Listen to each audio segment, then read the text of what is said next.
Can you hear those bees? These Echium Pinanina. I hope I'm saying that right. Let's just call them Echiums, between friends.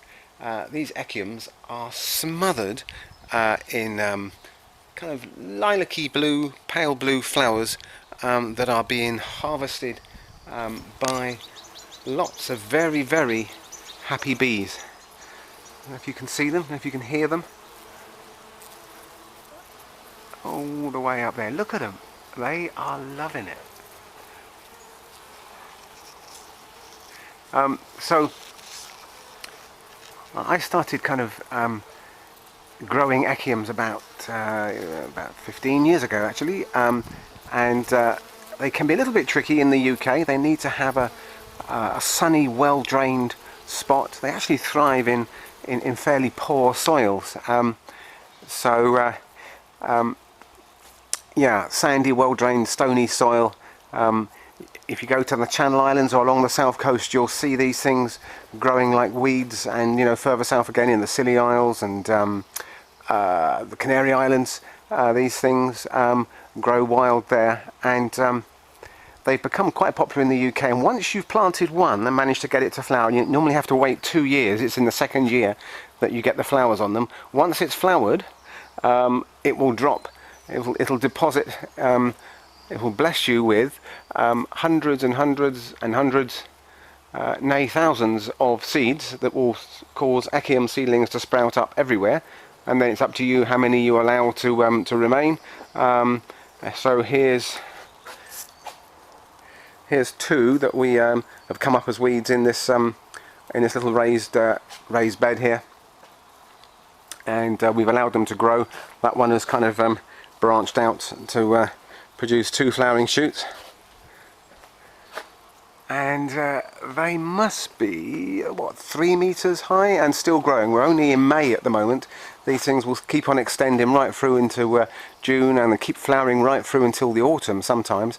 So we're going to have a lot of very happy bees. So if you want something that looks a bit Mediterranean in your garden, and you want something that will be appreciated by our much needed bees, you might want to think about an Echium or 2 or 3 or 4 after a few years.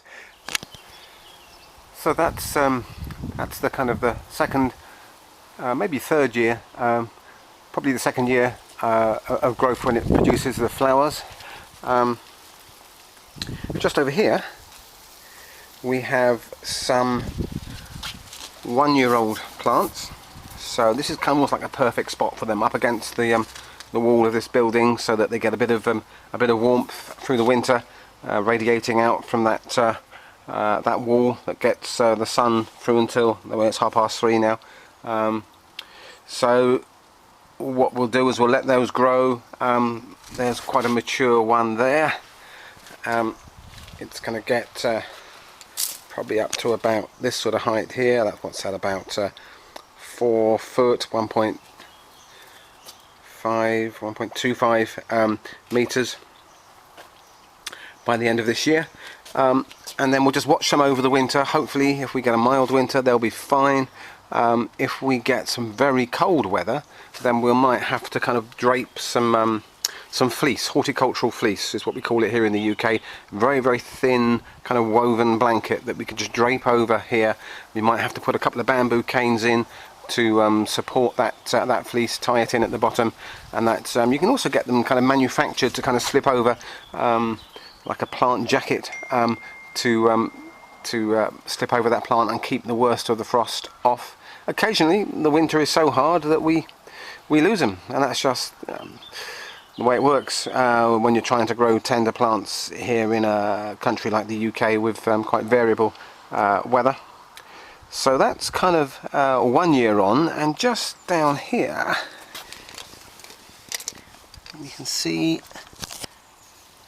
little seedlings starting to come up. So that's a week or 2 old. Here's some flowers, little blue flowers that have dropped off.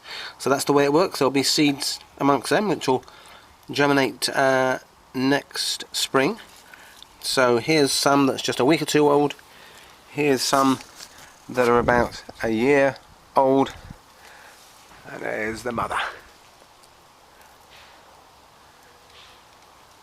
Hope that helps. Any questions about growing Echiums in a country like the UK, you know what to do. Give us a shout, drop a comment in on our YouTube channel underneath this video in the comments box, and we'll get back to you as soon as we can. Thanks, bye.